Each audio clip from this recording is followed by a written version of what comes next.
alaihi wasallam, idza apabila zahara muncul az-zina zina war riba dan riba fi qaryatin dalam satu desa, faqat maka sungguh ahallu mereka menghalalkan bi anfusihim terhadap diri mereka azab Allah, siksa Allah Subhanahu wa taala. Hadis ini riwayat Tabarani sahih. Hadis ini menunjukkan bahwa kalau zina dan riba dibiarkan muncul, dibiarkan merajalela, berkembang biak, maka menyebabkan siksa Allah halal untuk datang. Maka sebenarnya Indonesia itu sudah boleh atau sudah pas atau sudah pantas untuk dituruni siksa. Karena di Indonesia ini sudah zahara ar-riba, muncul riba, adanya bank-bank, itu kan berarti zahara riba. Jadi malah mereka diizinkan melakukan transaksi riba. Ini menyebabkan siksa Allah turun. Nah, karena itu kalau ada di Indonesia ada COVID dan sebagainya, yaitu mungkin salah satu sebabnya ini, ya, zahara zina war riba, zina atau riba. Dan hadis ini sekaligus menunjukkan bahwa dua dosa ini dua dosa yang tidak sepele di hadapan Allah. Satu zina, yang kedua riba. Mana lebih besar, zina atau riba? Kenapa? Riba atau zina? Riba. Ar-riba sab'una huban. Riba itu ada 70 dosa. Aisaruha yang paling ringan dari 70 dosa riba, ayyam kehar rajul ummah, seperti seseorang mengumpuli ibu kandungnya sendiri. Hadis riwayat Ibnu Majah. Zina itu dosa besar. Apalagi zina dengan ibu kandung, besar yang besar itu. Nah, kata Nabi, riba ada 70 macam dosa. Paling ringan itu kayak zina dengan ibu. Berarti paling besarnya, wallahu a'lam. Maka berarti zina dengan riba lebih besar apa? Riba. Karena itu disebut riba, ngeri banget, dosanya ngeri. 562. Idza apabila zahara muncul as-su'u keburukan fil ardi di bumi, maksudnya maksiat ya. Anzalallahu Allah turunkan ba'sahu siksanya bi ahlil ardi pada penduduk bumi. Wa ingkana meskipun ada fihim pada mereka qaumun salihun, orang-orang yang soleh. Yusibuhum menimpa mereka ma asaba apa yang menimpa an-nasa para manusia. Thumma kemudian yarji'un mereka kembali orang-orang soleh tadi ila rahmatillah kepada rahmat Allah wa maghfiratih dan ampunan Allah. Hadis riwayat Tabarani sahih. Jadi kalau ada kemaksiatan di bumi dibiarkan, itu nanti ketika turun siksa, siksanya tidak milih-milih. Ini melakukan dosa, saya datangi. Yang ini tidak melakukan dosa, saya tinggalkan. Enggak begitu. Siksa turun ya kena semua. Meskipun nanti di hadapan Allah ketika dihidupkan lagi berbeda. Ini mati dulu ketika maksiat, berarti nilainya jelek. Ini mati dulu ketika sedang sholat, ketika turun siksa tersebut. Nah ini orang baik ya begini. Ini dia kondisi biasa, tapi dia tidak ikut-ikutan maksiat. Ya, berarti kondisi biasa. Jadi intinya tidak setingkat ketika nanti dibangkitkan, tetapi ketika turun siksa semuanya terkena. Itulah yang dimaksudkan oleh Allah di dalam Al-Quran. Wattaqu fitnatan la tusibannalladzina zalamu minkum khassah. Al-Anfal 25. Takutilah fitnah atau siksa yang tidak menimpa orang-orang zalim dari kalian secara khusus, tapi mengenai semuanya.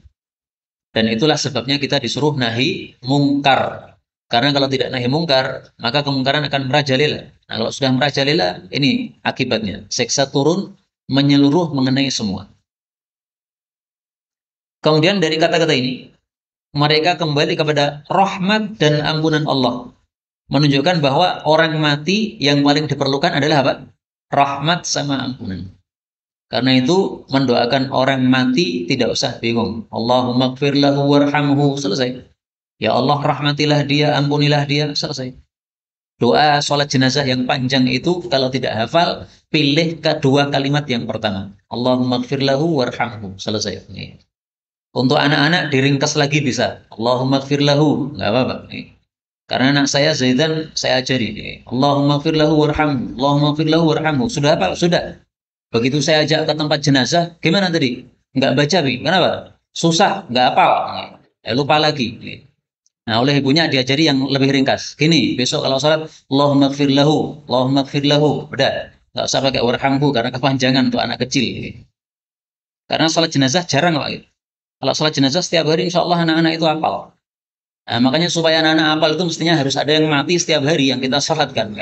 Kendo hafal. 563.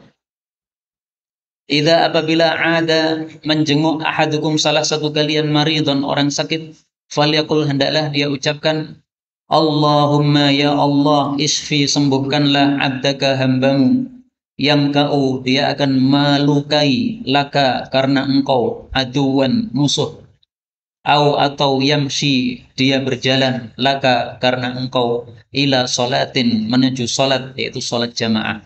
Hadis riwayat Hakim sahih. Dan hadis ini sudah lewat dengan lafal yang mirip.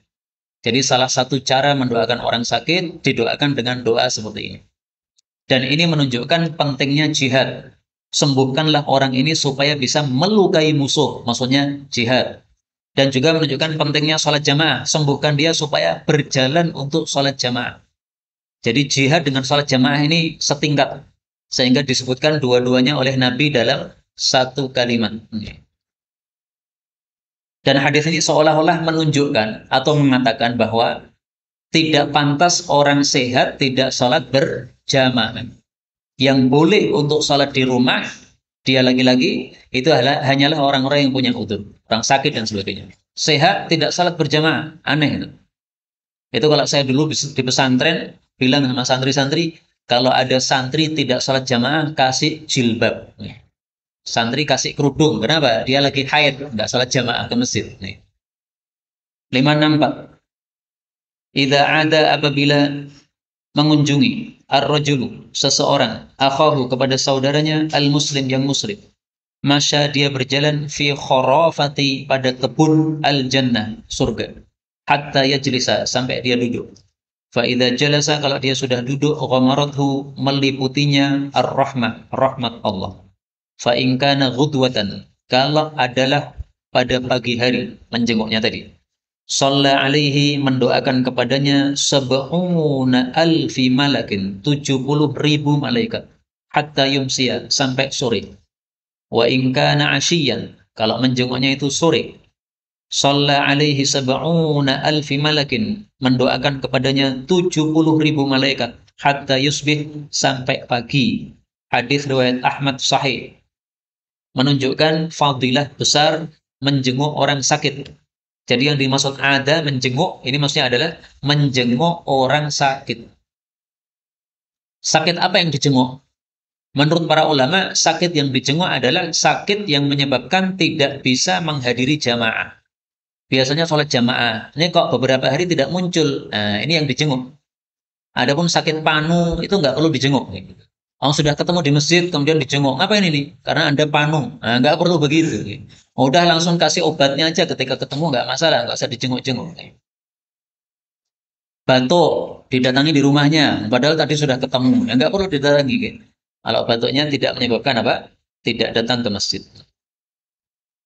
Yang dimaksud dia berjalan dalam kebun-kebun jannah, itu maksudnya adalah ibarat. Ya, bahwasanya pahala itu di sekitar dia, sehingga seolah-olah dia berada di kebun, dia memetik buah-buahan mana saja gampang. Kita kalau berada di kebun, metik buah kan nggak harus kemana-mana. Melihat di depan ada buah, melihat ke samping ada buah. Metik buah apa buah di sekitar kita. Maka pahala di sekitar orang yang apa? Menjenguk orang sakit itu pahala sangat banyak begitu maksudnya. Ini kinayah. Bahwasanya pahalanya sangat besar sekali di hadapan Allah Subhanahu wa taala. Karena itulah menjenguk orang sakit ini sangat bagus kalau dijadikan sebagai adat jamaah masjid nih. Jamaah masjid kalau ada yang sakit, nah maka imamnya diberitahu sehingga bisa didoakan bersama-sama. Kemudian dijenguk. Karena Nabi itu biasanya menoleh ke belakang, ke arah makmum untuk bertanya, siapa ini yang tidak sholat jamaah nih? Ketika ada yang tidak sholat jamaah karena sakit, maka Nabi mengajak beberapa sahabat untuk menjenguk. Pernah juga ada satu orang sahabat Nabi yang biasanya muncul di masjid, ini nggak muncul di masjid. Maka ditanya, siapa tetangganya? Maka salah satu tanjangan mengatakan, saya tangganya Rasulullah. Apakah dia sakit? Dia mengatakan, enggak sakit. Tadi saya ketemu. Cuma dia enggak pernah lagi ke masjid. Ternyata setelah dicari di rumah, dia merasa dia ahli neraka. Sehingga tidak ada gunanya dia sholat begitu. Dia merasa sudah hancur lebur, pasti nanti di akhirat ketika di akhirat dia pasti masuk neraka. Maka diberitahu oleh Nabi, tidak, kamu bukan ahli neraka. Ayatnya adalah di dalam Al-Quran, La tarfa'u aswatakum fawqa sautin Nabi. Jangan meninggikan suaramu di atas suara Nabi. Antahbata a'malukum wa antum la tash'urun. Nanti amalanmu hancur, kamu tidak sadar. Kalau amalannya hancur kan masuk neraka. Nah ini sahabat Nabi, dia memang terkenal suaranya keras. Nggak bisa suara lunak, nggak bisa. Jadi ngomongan ngobrol itu seperti ngobrol di lapangan itu. Seperti teriak-teriak di lapangan. Ini memang kebiasaan dia begitu. Nah, maka dia mengatakan bahwa, wah saya ini sudah kena ayat ini, saya sudah hancur sudah. Nah, maka kata Nabi, tidak, kamu bukan termasuk ini, karena kamu memang suaranya seperti itu. Tapi setelah turun ayat ini, para sahabat kalau ngomong sama Nabi itu biasanya bisik-bisik. Sampai Nabi kadang-kadang mengatakan, apa? Kamu ngomong apa? Ya, karena mereka saking takutnya bersuara keras di hadapan Rasulullah Sallallahu Alaihi Wasallam. 565. Idza aqasa ahadukum, kalau bersin salah satu kalian, fahamidallah lalu memuji Allah, fasyammituhu maka doakanlah dia. Wa idza lam yahmadillah, dan apabila tidak memuji Allah, fala tusammituh maka janganlah kalian mendoakan dia. Hadis ini riwayat Muslim sahih. Menunjukkan adabnya orang bersin, yaitu mengucapkan alhamdulillah. Boleh juga alhamdulillahi rabbil alamin, sebagaimana nanti hadisnya akan kita baca. Boleh juga alhamdulillah ala kulli hal. Jadi ada 3, silahkan dipilih. Jangan digabung ya. Pilih salah satu dari 3 ini. Alhamdulillah, alhamdulillahi rabbil alamin, alhamdulillahi ala kulli hal. Adapun mendoakan satu saja doanya, yarhamukallah, titik. Nah, adapun kemudian yang bersin mendoakan apa itu nanti hadisnya setelahnya. 566. Idza atasa, apabila bersin ahadukum salah satu kalian, falyushammithu maka hendaklah mendoakan dia, jalisuhu teman duduknya. Fa in zada, apabila dia tambah ala thalathin di atas 3 kali bersin, fahuwa mazkumun maka dia sedang flu. Wala yushammat, dan tidak didoakan lagi ba'da thalathin setelah 3 kali bersin. Hadis riwayat Abu Daud sahih. Artinya apa? Didoakannya itu 3 kali. Bersin sekali, alhamdulillah doakan yarhamkallah. Bersin kedua kali, alhamdulillah yarhamkallah. Bersin ketiga kali, alhamdulillah yarhamkallah. Begitu lebih dari 3, yaitu 4, baru tidak didoakan. Kenapa tidak didoakan? Karena dia mazkum, dia sedang flu. Nah, muncul pertanyaan, orang flu kan lebih berhak untuk didoakan, wong dia sakit. Kok malah tidak didoakan? Maka jawaban para ulama, orang flu itu doanya bukan yarhamukallah, tetapi didoakan supaya sembuh. Allahu yashfik, gitu. Jadi doanya tidak pas kalau yarhamukallah. Kita temukan dalam satu hadis, Rasul Shallallahu Alaihi Wasallam ketika mendengar orang bersin 3 kali lebih dari 3 kali, maka beliau mengatakan, ar-rajulu mazkumun. Orang itu mazkumun. Mazkum itu apa? Flu. Nah, kata-kata Nabi ini dibahas oleh para ulama. Kenapa Nabi mengatakan orang itu flu? Ini maksudnya peringatan dari Nabi. Kamu sedang sakit, kamu berobatlah. Maksudnya begitu. Jadi seolah-olah apa? Nabi mengatakan, kamu lagi sakit, kamu berobatlah. Maka kata-kata ini tidak sia-sia. Jadi, dia bersin pertama kita ucapkan yarhamukallah. Kedua yarhamukallah. Ketiga yarhamukallah. Keempat kita doakan atau kita mengingatkan, anta mazkum. Anda flu Anda. Anda perlu obat Anda. Tapi saya jujur, ini dalam Sahih Muslim, ini Nabi mengatakan ar-rajulu mazkum, orang itu bersin, itu adalah pada waktu dia bersin kedua kali. Atosa ukhra, pada waktu bersin yang kedua kali. Jadi di sini ada perbedaan riwayat. Nah, ketika ada perbedaan riwayat begini bagaimana? Yang paling dikuatkan oleh para ulama itu adalah sabda Nabi. Kalau ini kan perbuatan Nabi. Ada orang bersin sekali, Nabi mengucapkan yarhamukallah. Bersin kedua, Nabi mengatakan kamu flu. Ini kan perbuatan, bukan sabda. Nah, ketika perbuatan dengan sabda ini berbeda atau bertentangan, ini yang dimenangkan adalah yang sabda. Nah, karena itu kalau mau dipraktekkan yang sabda saja, ya, yaitu setelah 3 kali tidak kita doakan yarhamukallah lagi. 567. Idza apabila atosa bersin ahadukum salah satu kalian falyadha hendaklah dia taruh kafaihi kedua telapak tangannya ala wajhi pada wajahnya wal yakhfid dan hendaklah dia merendahkan sautahu suaranya. Hadis riwayat Hakim sahih. Jadi bersin itu tidak hanya ditutup satu telapak tangan, tapi dua telapak tangan. Kenapa? Karena bersin itu kadang-kadang dahsyat. Pernah saya mengalami teman saya bersin pada waktu kami sedang makan jamaah, ya. Nah, dia tidak tutupnya gini. Tiba-tiba ingusnya terbang. Saya di seberang sono, saya lagi makan nih, makan jamaah kan di pesantren makan jamaah. Nah, tiba-tiba ada ingus terbang di tangan saya. Terus, padahal yang bersin itu di pojok sana itu. Nah, itu karena dia bersin sambil gini. Nah, gitu, sambil mengangkat begini. Nah, pas mengangkat begini itu terbang ke sana.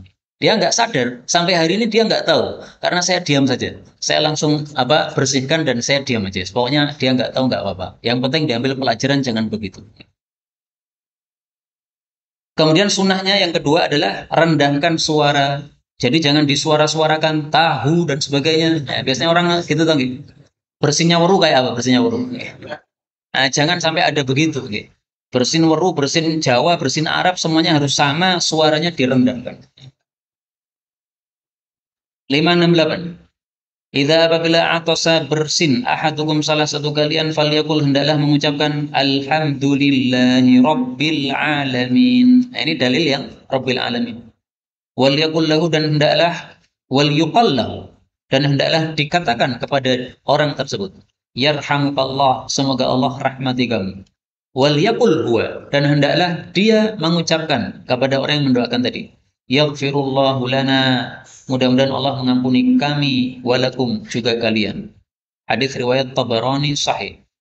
Wa sahha dan sahih juga fi akhirih untuk doa yang terakhirnya yahdikumullah, mudah-mudahan Allah tunjuki kalian wa yuslihu balakum dan perbaiki kondisi kalian. Hadis riwayat Tirmizi sahih. Jadi setelah didoakan ya rahmatullah, kita boleh milih yaghfirullahu lana walakum boleh, atau yahdikumullah wa yuslihu balakum. Ini hanya berlaku untuk sesama muslim hadis ini. Karena dulu orang-orang Yahudi itu mereka sengaja datang di depan Nabi pura-pura bersin, kemudian mereka tahmid alhamdulillah supaya Nabi mendoakan yarhamkallah. Tapi Nabi paham, oh ini orang cuma pura-pura saja. Maka Nabi tidak yarhamukallah, tapi malah yahdikumullah. Mudah-mudahan Allah tunjuki kalian. Wa yuslihu balakum dan perbaiki kondisi kalian. Diperbaiki dari kafir menjadi muslim. Nah, maka untuk orang kafir jangan yarhamukallah. Meskipun orang kafir itu berhak atau tidak mendapat rahmat Allah. Berhak. Selama mereka masih hidup, mereka masih berhak mendapat rahmat Allah. Karena Allah itu Rahman, rahmatnya diberikan untuk semuanya, baik kafir maupun muslim. Tapi kenapa Nabi tidak mau mendoakan yarhamukallah? Pertama, karena mereka memang pura-pura bersin supaya doakan yarhamukallah. Nabi paham. Yang kedua, mereka lebih butuh hidayah daripada apa? Rahmat Allah. Rahmat Allah itu nggak perlu diminta, sudah dikasih, sudah.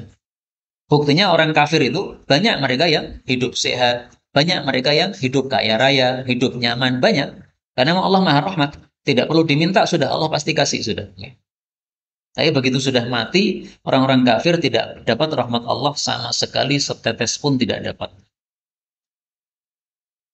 Baik, kemudian dari hadis ini kita ambil pelajaran bahwa tahmidnya boleh ditambahi Rabbil Alamin. Adapun alhamdulillah ala kulli hal, saya tampilkan di sini dalilnya.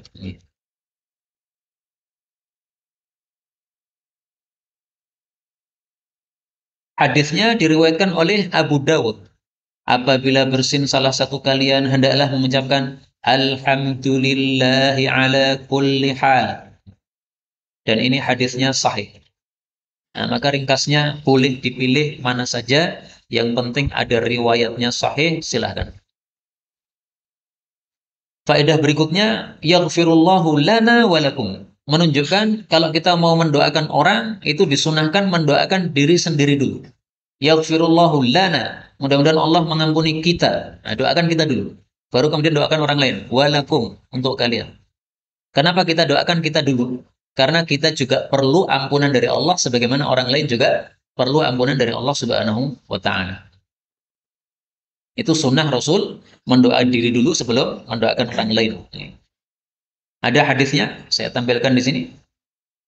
Karena Rasulullah sallallahu alaihi wasallam bada'a bi nafsihi.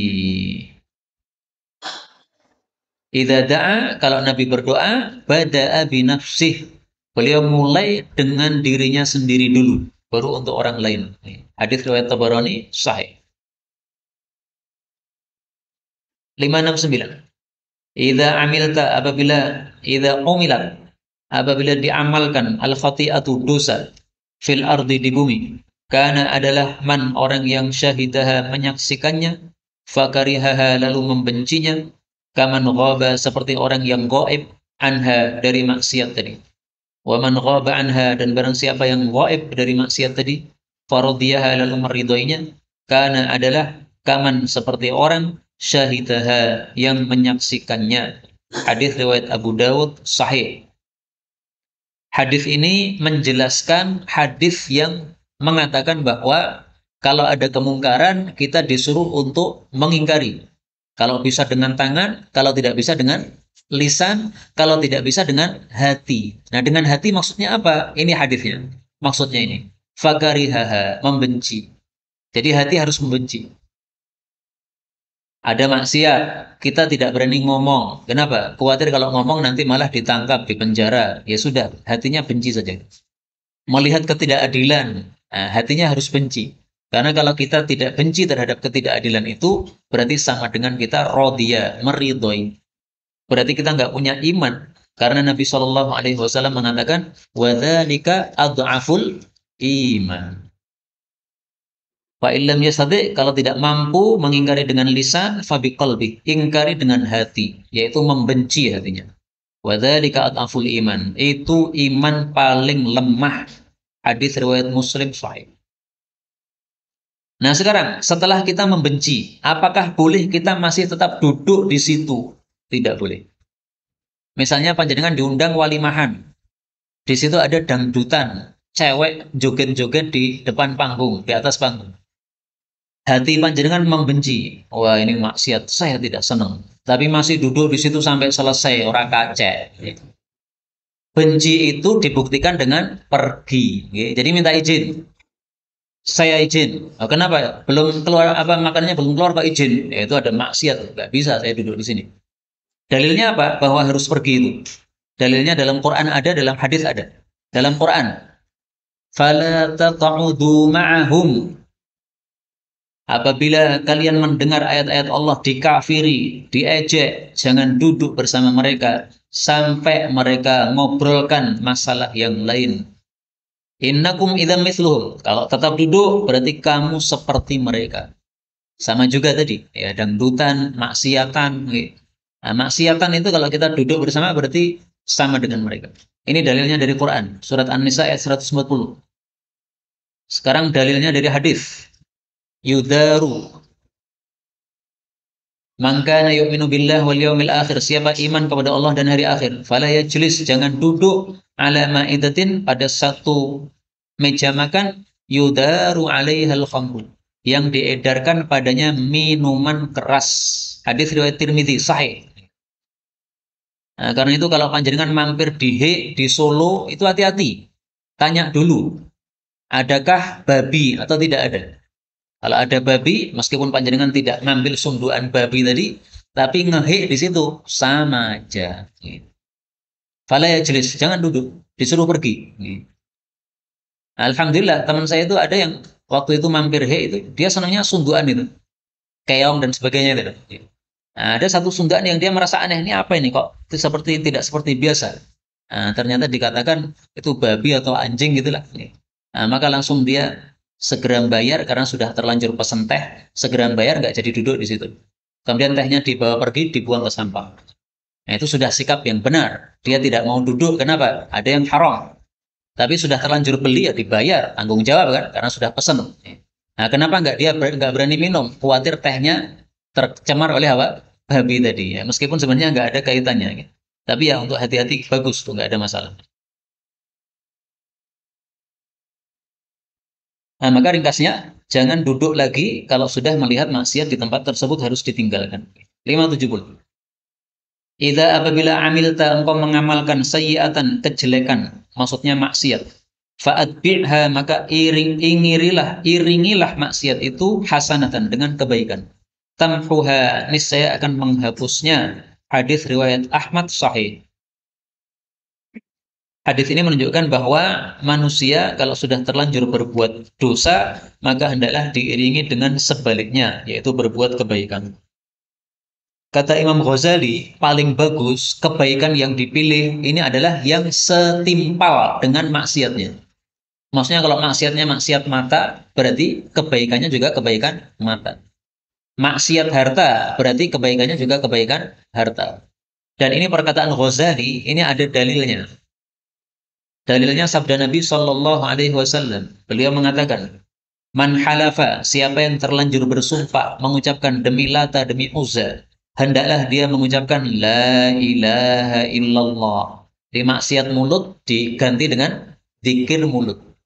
Waman qala li sahibi, siapa yang berkata kepada sahabatnya, Ta'al uqamirka, ayo taruhan sama saya. Nah, taruhan itu berkaitan dengan harta.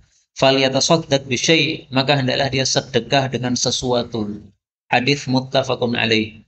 Nah, inilah dalilnya Imam Ghazali bahwa maksiat itu diiringi dengan kebaikan yang sejenis dengannya atau yang dilakukan oleh perbuatan oleh anggota tubuh tersebut. Tapi ini tidak harus. Ini hanya paling utama saja. Andaikan kita setiap maksiat kemudian kita infak, nggak ada masalah. Setiap maksiat kemudian kita sholat, nggak ada masalah. Bukan berarti disiapkan loh ya. Saya tak maksiat habis ini sholat, bukan begitu.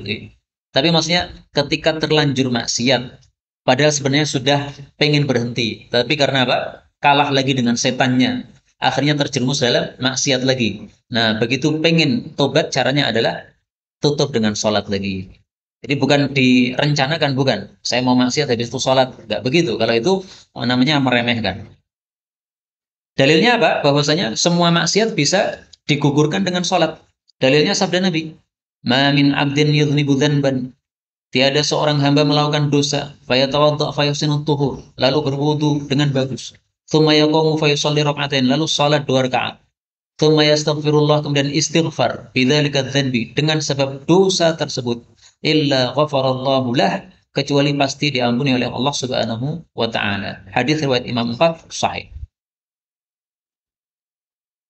Nah, pernah ada seorang ulama ditanya, bagaimana caranya saya berhenti dari maksiat?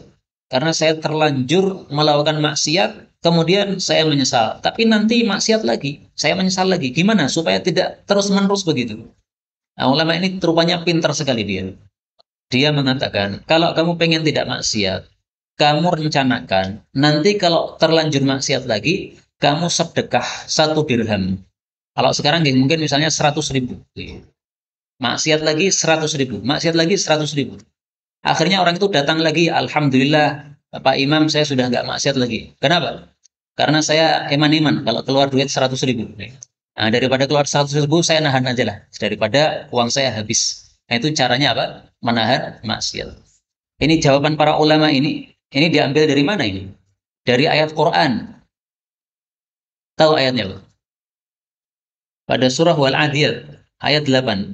Wa innahu sungguh manusia lihubbil khairi, terhadap mencintai duit, lasyadid, sungguh dahsyat. Nah, maka dia mengambil kesimpulan. Supaya dia tidak maksiat, caranya apa? Infak. Karena dia pasti susah untuk melepaskan duitnya. Nah, maka dikasih sekalian yang tinggi ya. Setiap kamu maksiat 100.000. Ya. Insya Allah akan berhenti dari maksiat. Jadi siapapun kita, mari kita lihat masing-masing. Maksiat apa yang kita masih rutinan. Ya. Caranya berhenti gimana? Caranya infak. Ya. Jangan dikit-dikit. Ya. 500 rupiah nanti lagi. Ya. Tapi sekalian yang besar, saya ketewu nomor 1.000, insya Allah berhenti. Wallahu taala alam bisawab. Inilah yang dapat disampaikan, benarnya dari Allah. Kalaupun ada salahnya, fa astaghfirullahal azim li wa lakum walhamdulillahi rabbil alamin.